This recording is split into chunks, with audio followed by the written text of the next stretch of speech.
Bueno, vamos, como les decía entonces,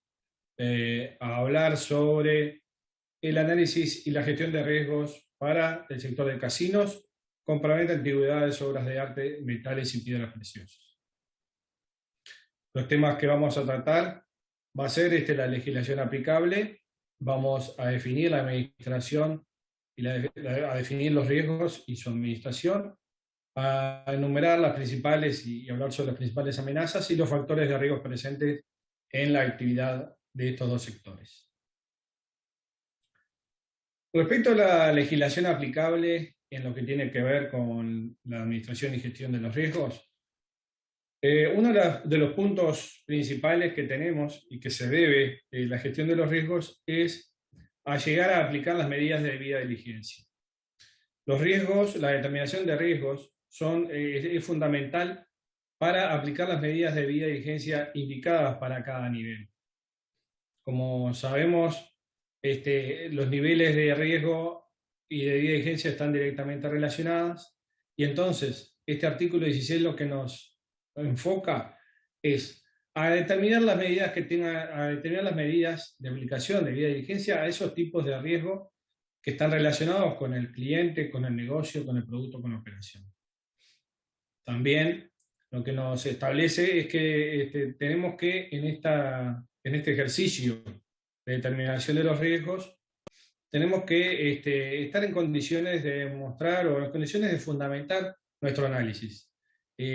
La evaluación de riesgos de cada sujeto obligado no tiene una plantilla universal para todos, sino que se debe, como decíamos, a lo que es la característica del negocio que trabaja, de los clientes a los cuales se vincula, y a los lugares o ubicaciones geográficas con las cuales negocia. Eso es muy importante de saberlo, de tenerlo en cuenta, y para una tranquilidad tanto del supervisor como del sujeto obligado, de tener fundamentado claramente y sucintamente cuáles son estas fundamentaciones para el riesgo, cómo lo trata y cómo lo condena. Como les decía, eso está en la ley 19.574, en el artículo 16. El decreto 379 del 2018 lo que hace es enfocar más al sujeto obligado en cuáles son las tareas a realizar. En lo que se refiere a la evaluación de riesgos, el sujeto obligado lo que debe hacer es una evaluación de riesgos para identificar y evaluar los riesgos, como decíamos, del cliente, de la operación y de la procedencia geográfica de la actividad.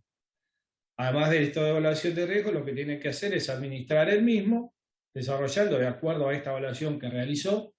las medidas a tomar, y en el artículo 10 lo que define es de qué se trata el enfoque basado en riesgos. También el artículo 5 establece, como les decía, que la administración de estos riesgos se basa en elaborar políticas y procedimientos para prevenirlos, para detectarlos y para reportar las operaciones inusuales y sospechosas que, como decía el contador Fuentes, son esas instancias en las cuales el sujeto obligado, de acuerdo a su buen saber entender y a su evaluación de riesgos, las identifica y las reporta a la Unidad de Información y Análisis Financiero. ¿Cuál es el objetivo de la administración de los riesgos? Lo principal es identificar los riesgos que, como decimos, son inherentes a la actividad de los clientes, evaluar las posibilidades de ocurrencia de impacto, implementar las medidas de acuerdo a estos conceptos para mitigar los diferentes tipos de riesgos y monitorear periódicamente de acuerdo a la actividad, de acuerdo al volumen de operación, de acuerdo a los clientes con cuáles trate, periódicamente los controles aplicados y si siguen siendo eficaces y eficientes al momento de aplicarlos. En el artículo 10 lo que vemos es la descripción del enfoque basado en riesgos, en el cual se determina el grado de aplicación de estas medidas sobre, como decíamos, los factores, ¿no? Los negocios, los productos, las operaciones, los clientes. Y las medidas, como decíamos al principio, que están estrictamente ligadas al nivel de riesgo. Las medidas de debida diligencia. A riesgos mayores serán aplicadas medidas de debida diligencia intensificada, a riesgos normales o medios una debida diligencia normal, y a riesgos menores una debida diligencia simplificada. Para bajar esto a tierra, lo que vamos a hacer entonces es definir lo que es el riesgo sobre el sujeto obligado. El riesgo del sujeto obligado es que pueda ser usado directa o indirectamente a través de sus operaciones como un instrumento para el lavado de activos y el financiamiento del terrorismo y la proliferación de armas de destrucción masiva. Es ese riesgo el cual el sujeto obligado debe estar atento, debe estar con una revisión periódica de los riesgos a los cuales se ve expuesto, de que sin saberlo pueda ser utilizado por un tercero para una operación de lavado de activos o financiamiento del terrorismo y lo pueda reportar, como decía el contador Fuentes, de forma clara, oportuna y completa a través del reporte de operación sospechosa. ¿A qué nos referimos entonces cuando hablamos de riesgo? Al riesgo que se ve expuesto el sujeto obligado. El riesgo es una función general, una función que el concepto lo que dice es que es una interacción entre tres grandes variables. Estamos hablando por un lado de la amenaza, por otro lado de la vulnerabilidad y por otro lado del impacto. ¿De qué se trata entonces la amenaza? Es aquella persona o grupo de personas o grupo de actividad criminal que se encuentra fuera, o sea, que no depende de nosotros, que no está en nuestro contacto, pero que sí nos vemos expuestos por la actividad a que pueda actuar a través de nosotros y afectar obviamente lo que es la seguridad de un Estado, la sociedad de un Estado, la economía de un Estado. Ejemplos de ello, por ejemplo, los grupos terroristas, los grupos criminales organizados, todo ese tipo de organizaciones. ¿Qué es lo importante de la amenaza? Que es extrínseca al sistema. La amenaza no depende de nosotros, o del sujeto obligado, de aquel que no participa de la misma. ¿Cuál es el otro concepto? La vulnerabilidad. Comprende aquellas debilidades por las cuales la amenaza se cuela, por la cual la amenaza se desarrolla, tratando de cumplir con sus cometidos. ¿Cuáles son aquellas que pueden ser brechas que queden en cuanto a la aplicación de la legislación, en cuanto a la actividad de control que pueden tener las autoridades estatales y los sujetos obligados? Este concepto sí es intrínseco al sistema, sí nosotros podemos actuar. Y ahí es donde fundamentalmente la evaluación de riesgos, el reporte de operaciones sospechosas y la capacitación y la puesta al día del sujeto obligado hace que esta vulnerabilidad se vaya reduciendo, minimizando. Obviamente, esta vulnerabilidad nunca va a ser total, nunca los riesgos van a ser cero sobre un país o un sujeto obligado, pero sí está la posibilidad, está la herramienta para minimizarlo al máximo este campo por lo cual la amenaza extrínseca a nosotros puede actuar. Y el tercer concepto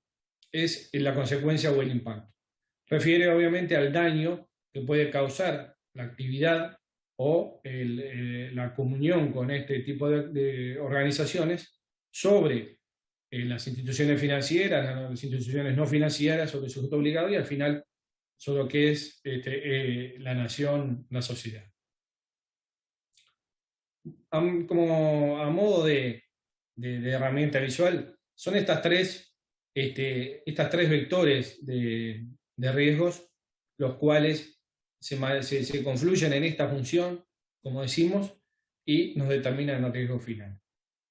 ¿Cuáles son las principales amenazas a las cuales se ve expuesto el sujeto obligado al entorno financiero? Bueno, las mismas, de acuerdo a la Evaluación Nacional de Riesgos de 2017, son las modalidades delictivas de narcotráfico, contrabando, corrupción, delito fiscal y trata de personas. Estas son las modalidades delictivas precedentes del lavado de activos que se ven con más asiduidad y más contacto con nuestra sociedad. Obviamente, en el amplio panorama de los 33 delitos precedentes, hay otra cantidad de delitos, los cuales, de acuerdo a lo que es la actividad económica de cada uno de los sujetos, se va a ver más expuesto o no. Respecto a las vulnerabilidades del sujeto obligado, lo que podemos decir es que las principales, podríamos enumerar a grandes rasgos, es que la cultura de cumplimiento está en proceso de desarrollo, el sector no financiero dentro del sistema internacional y nacional de lucha contra el lavado de activos y el financiamiento del terrorista es de reciente incorporación. A nivel de las recomendaciones del GAFI, a principios del siglo XX recién fueron incluidas, y en nuestra legislación se fue desarrollando también más o menos en la primera década del 2000, y lleva un proceso que es importante, es largo, y bueno, nos encuentra en el mismo, de crear esa cultura de prevención de la actividad y financiamiento del terrorismo. Es una situación en la cual se le pide la colaboración a los sujetos obligados para que, junto a las autoridades de cumplimiento de la ley, puedan aportar desde su perspectiva su conocimiento experto para que durante todo el proceso de la actividad económica se puedan determinar en algún momento de todo ese proceso alguna actividad sospechosa que pueda llevar a los organismos de control a tomar acciones para investigar y en todo caso reprimir estos delitos. No se le pide al sujeto obligado que sea un agente de la ley, de cumplimiento de la ley, sino, como decimos, se le solicita, se le acompaña que sea un sujeto colaborador, colaborando a través de su experiencia, de reportarle a la autoridad competente una operación sospechosa que, una vez que llega a los organismos de cumplimiento de la ley, pueda ser investigado y seguido adelante para buscar que esta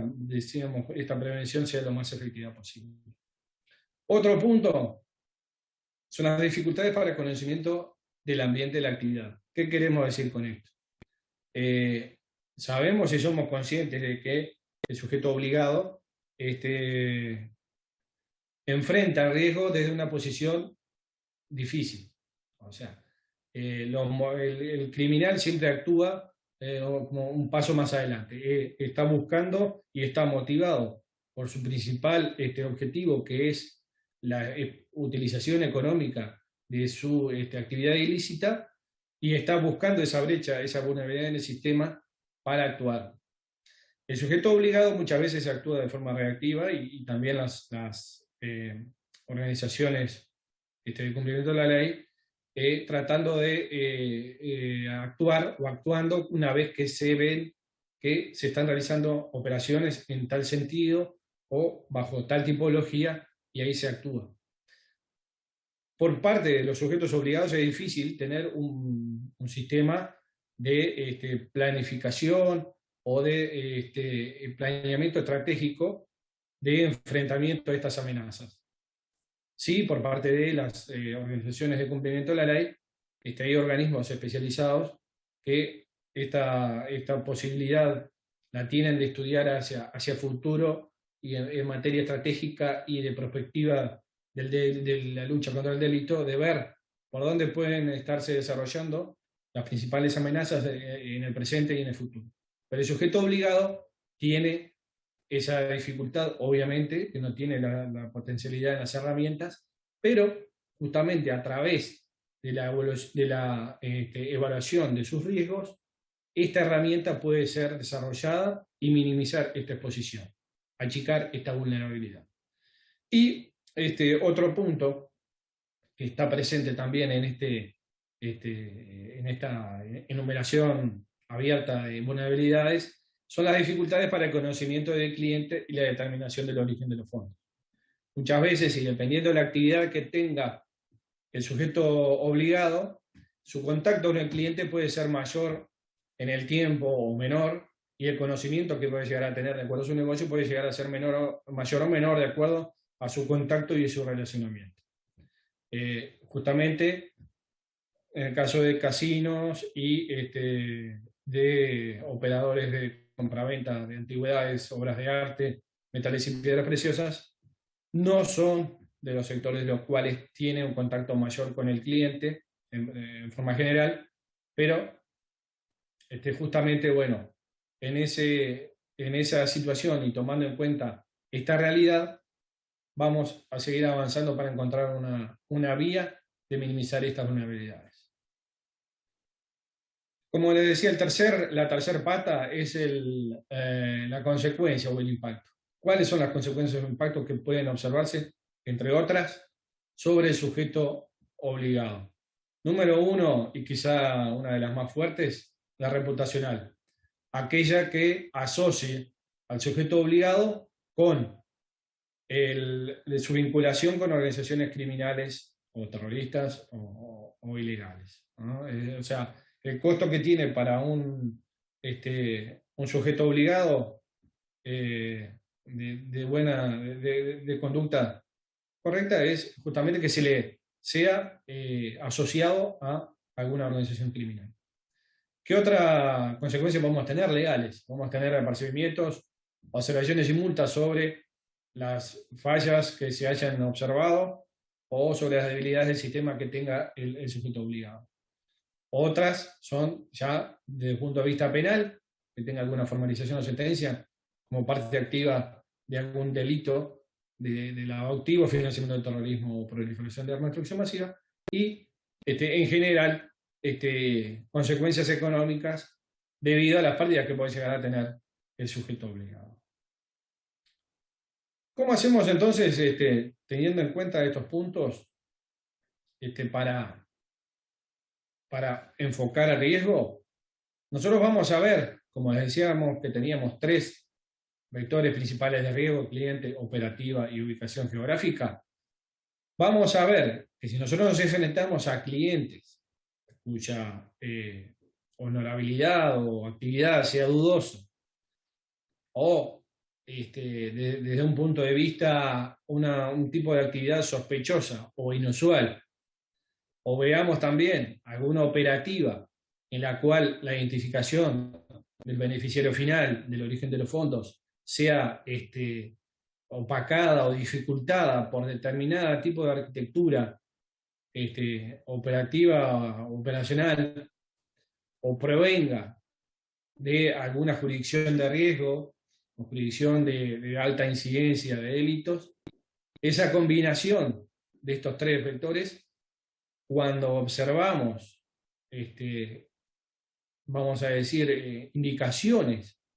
que nos puedan estar dando una mayor exposición al riesgo, nos va a dar un riesgo mayor. Nosotros, a modo de un poco más de bajarlo a cosas que conozcamos todos, si alguno vio en algún momento la serie Breaking Bad, tenemos al señor Walt White, entonces vemos que su perfil socioeconómico en algún momento pasó a ser totalmente desencajado con lo que era normalmente, operativas de negocio con las cuales no era claro determinar quién era el dueño, o a través de operaciones con lugares donde la incidencia de grupos criminales era mayor. Eso, ante un sujeto obligado que reciba o que maneje alguna operación de esa persona o de alguna de estos tipos de actividades, iba a tener que identificar o percibir un riesgo mayor. Por otra parte, si nosotros trabajamos con una persona cuyo perfil socioeconómico se condice con la actividad, se condice con la operativa, se condice con una presencia geográfica de mayor seriedad, esos riesgos van a ser menores. O sea, una persona que tiene ingresos claramente justificados o claramente determinados, operativas financieras realizadas a través de instituciones financieras legalmente establecidas, y con países donde los estándares de cumplimiento y los estándares de fiscalización y control son altos, nos van a dar, o un cliente, por ejemplo, que tengamos nosotros un conocimiento mayor, un conocimiento asiduo, con todas las, vamos a decir, justificaciones y fundamentaciones del caso, nos va a dar un riesgo menor. Entonces, esa identificación, evaluación y entendimiento de los riesgos nos ayuda a iniciar el ciclo de la administración de los mismos. Una vez que nosotros los tenemos identificados, estos clientes son de mayor riesgo, estas operativas son de mayor riesgo, estas operativas de tal procedencia son de mayor riesgo, estas son de medio o estas son de bajo, en esa instancia ya lo estamos ponderando, las estamos haciendo un ranking de las mismas, otorgándole valores, porque la evaluación de los riesgos tiene mucho de teórico, mucho de, vamos a decir, no es difícil a veces bajarlo a lo que son consideraciones matemáticas, pero justamente para buscar darles una mayor fundamentación tenemos que alcanzar este ranking, este ranqueo para otorgarle valores. Una vez que les otorgamos valores, podemos hacerlo numéricamente, tipo riesgos altos, medios y bajos, serían 1, 3 y 5, 1, 2 y 3, 1, 5 y 10, de la manera que parezca más simple para el sujeto obligado. Los parametrizamos y los presentamos en una matriz de riesgo. La matriz de riesgo nos va a mostrar, nos va a organizar ese ranking y nos va a ayudar a asociar, como decíamos en un principio, los riesgos mayores a debidas diligencias identificadas, los riesgos medios o normales a debidas diligencias normales y los riesgos bajos a debidas diligencias simplificadas. Una vez que determinamos esas conductas, esos negocios, esos clientes en riesgos altos, medios y bajos, implementamos las medidas de control y desarrollamos las políticas acordes. Y posteriormente, como decíamos y como está establecido en la legislación, hacemos un monitoreo de las mismas. Ese monitoreo, como decíamos, va a estar de acuerdo a lo que es la característica del negocio, a lo que es la característica de los clientes con los cuales trabajamos y la operativa con los cuales trabajamos. Para hacerlo un poquito más visual, lo que decíamos de la parametrización o de la ponderación de los riesgos y de la matriz de riesgos, acá vemos un ejemplo simple de la determinación de riesgo en cuanto a probabilidad de impacto. Nosotros vamos determinando los clientes, otorgándoles riesgos, otorgándoles probabilidades de impacto, y nos va dando un número, nos va dando una parametrización matemática, las cuales nos va a ayudar a que los clientes provenientes de tal jurisdicción le adjudicamos un riesgo 10 con una operativa de tal tipo de actividad que es más poco clara, que brinda opacidad y que viene de tal lugar, va a tener un riesgo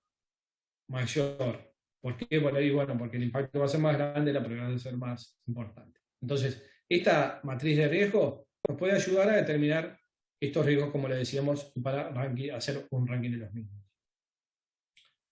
Eso lo va a determinar, que como decíamos acá, no nos vamos a explayar mucho, pero las presentaciones van a estar disponibles y bueno, y ahí en todo caso pueden mirarlo, pero está establecido claramente en lo que es la ley 19.574 y el decreto 379, los riesgos menores de debida diligencia simplificada, determinar si actúa en nombre tercero, las listas de Naciones Unidas, lista PEPS, todos los datos que nosotros tenemos que buscar, y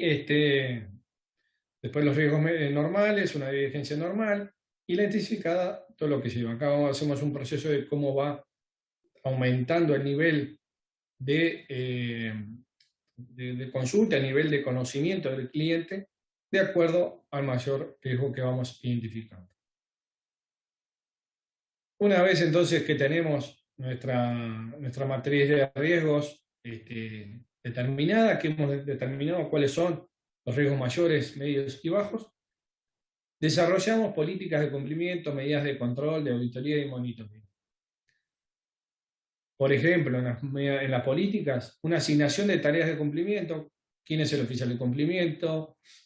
quién, o en el caso de que haya, sino cuando es un sujeto obligado unipersonal, obviamente determinar cuáles son las medidas y las políticas que va a actuar el mismo sujeto obligado, cuáles son los protocolos de actuación, cómo va a tener una selección de clientes, cómo va a tener las medidas de control interno en cuanto a el cumplimiento de estas políticas, en cuanto al resguardo de los registros, de las debidas diligencias, en cuanto al monitoreo de listas de control, el monitoreo del cumplimiento de todos los estándares que está obligado el sujeto colaborador. La determinación de la auditoría, con cuánta frecuencia, con cuánta profundidad, como decíamos, de acuerdo al mismo sujeto, y el monitoreo también acorde al tipo de dinámica de negocio. ¿Qué es lo importante? Que sea a medida del sujeto obligado individual. Como decíamos hoy al principio, no hay una plantilla de checklist, hacer una checklist para todos para que vaya cumpliendo. Sí, obviamente, tenemos factores comunes de riesgo, amenazas comunes, operativas riesgosas comunes y lugares comunes, pero, como decíamos, es muy heterogéneo, sobre todo el sector no financiero, y a veces mucho también dentro del mismo subsector, la actividad que tiene un sujeto u otro. Por eso, recuerden siempre, tomando los lineamientos generales, estas medidas de control y las políticas a determinar son de acuerdo al sujeto obligado, individual. Pasando a lo que ahora vamos a ver, los factores de riesgo de cada uno de estos dos sectores que hoy tratamos, casinos y compraventa de antigüedades, obras de arte, metales y piedras preciosas, vamos a dar unos lineamientos generales de los factores de riesgo a los cuales se ven expuestos estos sujetos obligados. En el sector casinos, a grandes rasgos, y esto es una manera de presentación, no es una lista taxativa de riesgos, sino una presentación a modo de referencia. ¿En qué se basa, por ejemplo, cuando hablamos de riesgos de proveniencia geográfica? De aquellas personas físicas provenientes de áreas o jurisdicciones o países de riesgo mayor de lavado de activos, financiamiento del terrorismo y proliferación de armas de destrucción masiva. ¿Cuándo podemos estar frente a mayor riesgo? Cuando, nos vemos enfrentados a una persona física que proviene de algún área de actividad importante de grupos terroristas, de crimen organizado, de jurisdicciones que no integran el GAFI, de jurisdicciones no cooperantes también que estén en esta lista, o de paraísos fiscales o listas muertas. También, a grandes rasgos, es personas que provengan de lugares donde la exposición a estos riesgos de lavado de activos, financiamiento del terrorismo y proliferación de armas de destrucción masiva es mayor, sin llegar a hacer ningún tipo de discriminación o de determinación xenofóbica, sino claramente de acuerdo a el conocimiento general que hay al alcance del sujeto obligado, de que, de acuerdo a estudios, ya sea a las noticias que puede estar al tanto del sujeto obligado, o a informes internacionales o de prensa, ¿no? Debidamente fundamentados, de que existen determinadas zonas en las cuales, obviamente, la incidencia o la exposición a determinado tipo de criminalidad es mayor que en otras. Como decimos también, nunca tampoco existe, ni jurisdicciones que se vean totalmente excluidas de una mayor o menor exposición. En cuanto al cliente, bueno, los criterios rectores es que la persona física no residente podría estarse expuesta a un mayor riesgo que una persona física residente, en el sentido de que el conocimiento del mismo puede ser más claro para el sujeto obligado con una persona física residente y una persona PEP de una persona no PEP. Obviamente estamos hablando, como siempre, de los principios rectores de conocimiento del cliente y de origen de los fondos. La persona PEP, como decimos, no es que esté sospechada de verse involucrada en algún tipo de delito, pero sí ha sido determinada por toda vamos a decir, la Academia de Prevención de Lavado de Activos y por todos los organismos de control y de lucha contra el lavado, de que, dada su importancia en el cuadro político, se ven expuestos a una posibilidad mayor de ser utilizado directa o indirectamente como vía para este tipo de delitos. ¿Dónde lo podemos ver? Como decíamos, bueno, en una persona en la cual su perfil socioeconómico se contradiga con el nivel de apuestas o gastos, o que en el momento de solicitarle algún tipo de información se resista hasta brindarla, o que actúe a través de intermediación de otros operadores. Como les decía, son listas no taxativas, se pueden haber muchos más, pero a grandes rasgos se trata de lo mismo que hablaba también el contador Fuentes. Los riesgos son mayores en aquel cliente que nosotros no podemos identificar o que no podemos tener una mayor o más clara determinación del origen de sus fondos y de sus actividades. En cuanto a las operativas, bueno, uno de los principios rectores es que realicen operativas de juego o de relacionamiento que obstaculicen su identificación o la posible identificación del origen de los fondos. ¿Cómo pueden ser? Bueno, como decíamos, una lista no taxativa, intentos de cambios por instrumentos de cambios, por instrumentos financieros, colocaciones bancarias o billetes de alta denominación mediante las actividades del casino. O sea, utilizar al casino para cambiar la naturaleza del medio de pago. Compradores de premios a jugadores, obviamente reconociendo las dificultades que tienen los casinos para poder determinar quién está haciendo este tipo de actividad dentro de la sala o fuera de la sala mismo, porque también puede ocurrir fuera. Bueno, si de alguna manera se puede llegar a tomar conocimiento de que se conoce que tal persona física intenta o realiza compra de premios a jugadores, es una actividad de mayor riesgo. Bueno, los tours, a veces determinadas agencias o negocios hacen tours de juegos que involucran vamos a decir, aspectos que incluyen todo el conjunto de actividades que pueda provenir de alguna jurisdicción de riesgo o que pueda involucrar a personas que tengan un riesgo mayor, pueden verse también expuestas a un mayor riesgo. Las compras de fichas a través de efectivo en una cuenta abierta en el casino para cambiarla con un cheque, o sea, más o menos similar a lo que hablábamos del cambio de naturaleza del medio de pago, y las maniobras de pitufeo para actuar debajo del umbral de intensificación de debida diligencia. Acá mostramos, bueno, lo que sería un clásico esquema de pitufeo desde un lavador en la cual diversos representantes del mismo compran fichas o compran premios y lo terminan remitiendo a lo que es un delincuente o, bueno, realizar actividades, como decíamos, para brindar opacidad sobre lo que puede ser el beneficiario final o el origen de los fondos.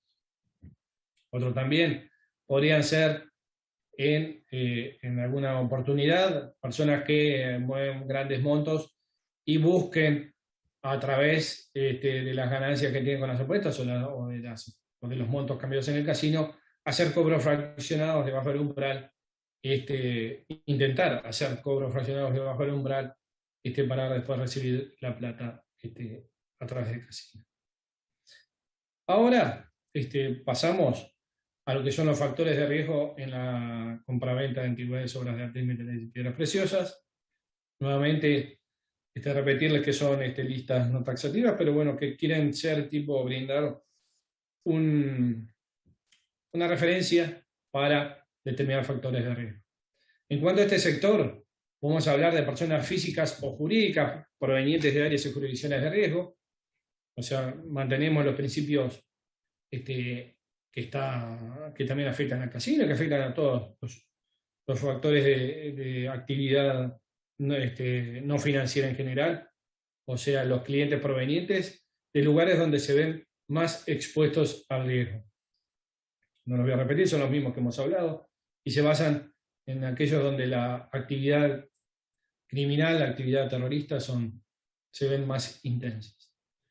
En cuanto también aquí, bueno, los criterios rectores seguimos con las personas jurídicas sobre las físicas, las no residentes sobre las residentes y las personas PEP sobre las no PEP. Como decíamos, aquellas configuraciones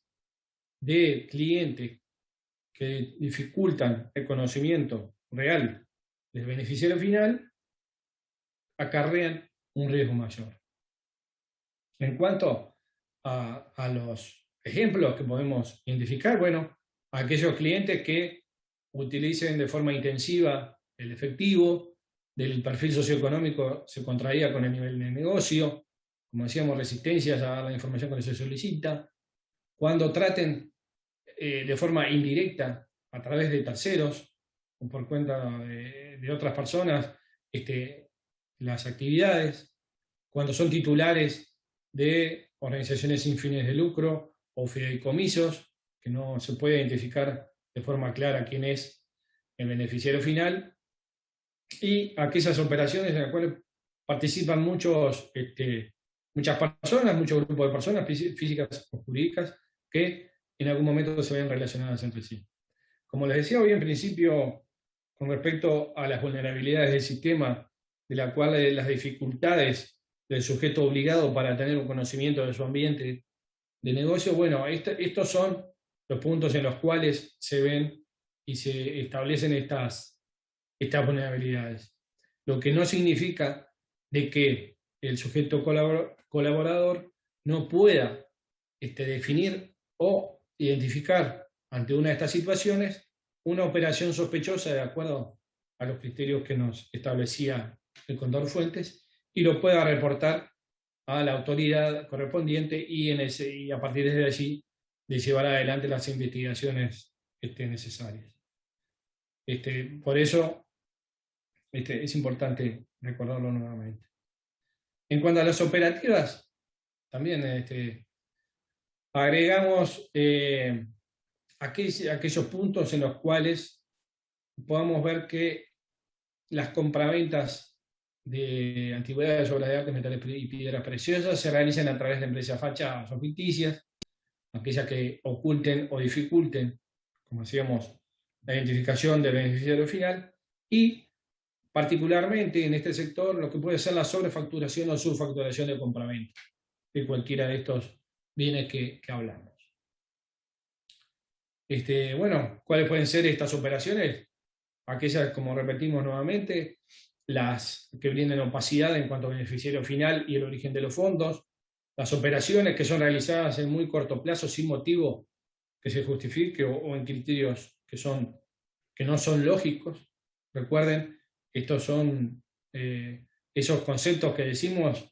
de inusualidad que el sujeto obligado puede identificar y son fundamentales para la lucha efectiva para la prevención del lavado de activos y financiación del terrorismo. Cuando los adquirentes no demuestran mucho interés en el precio y las características de la transacción realizada, en pocas palabras, y en un lenguaje más llano. Cuando quieren hacer el negocio rápidamente, sin preocuparse de sacarlo ya y sin preguntar mucho. Y las operaciones que se concretan por un precio significativamente inferior o superior al mercado. Está relacionado con lo que decíamos con el criterio de subfacturación o sobrefacturación. ¿Qué queremos decir con esto? Se ha detectado y se detecta de forma regular que el criminal que busca lavar activos, muchas veces con tal de acceder a esos bienes, a esos activos que tiene y poder usufructuarlos, lo tiene que cambiar por dinero, por efectivo, por cualquier medio de pago. Entonces, que tenga todos esos bienes o activos en un colchón, en un cajón, en un lugar donde no los puede utilizar, le lleva a que tranquilamente pueda tener algún grado de pérdida sobre una operativa, una transacción económica, con tal de poder disponer de esos fondos para utilizarlos libremente en el sistema económico. Entonces no es solo pensar en que quien lava dinero va a buscar tener un negocio rentable, sino que muchas de las veces lo que quiere tener es dinero disponible para, entre comillas, disfrutar de sus ingresos ilegales. Y muchas veces también se da de que, dependiendo de dónde esté el sujeto obligado, si está desde el punto de vista del comprador o del vendedor, se puedan sobrefacturar bienes por precios sumamente inusuales para lograr ese blanqueamiento del dinero. Uno de los ejemplos, acá podemos ver, es una compra a un artista de una obra de arte en el cual, por ejemplo, acá se está sobrefacturando, tiene un valor X, se realiza un certificado de estimación de valor, una tasación superior, se paga por esa cantidad, está a través de un comprador ficticio en el extranjero que le manda a una cuenta en un paraíso fiscal y le devuelve la plata nuevamente al señor que tiene los fondos ilegales. Estas son tipologías que se han visto en otros países, pero que se pueden dar normalmente en cualquier lugar del mundo. Son normales, no tienen nacionalidad. Por eso es crimen transnacional. Y otra, por ejemplo, puede ser la mezcla de ingresos provenientes de actividades lícitas e ilícitas. Por ejemplo, un caso de minas de oro en un país, los cuales dentro de su contabilidad incluían oro traído de contrabando, entonces su producción era bastante superior a la producción natural que tenía esa empresa, lo exportaban hacia una empresa ficticia en otro país y los fondos volvían a la empresa de origen ya introducidos al sistema financiero formal. Todas estas operativas se dan con mayor o menor grado de factores comunes, pero siempre buscan lo mismo, brindar lo que es una opacidad en cuanto a la identificación del beneficiario final y una opacidad también en cuanto a la determinación del origen de los fondos.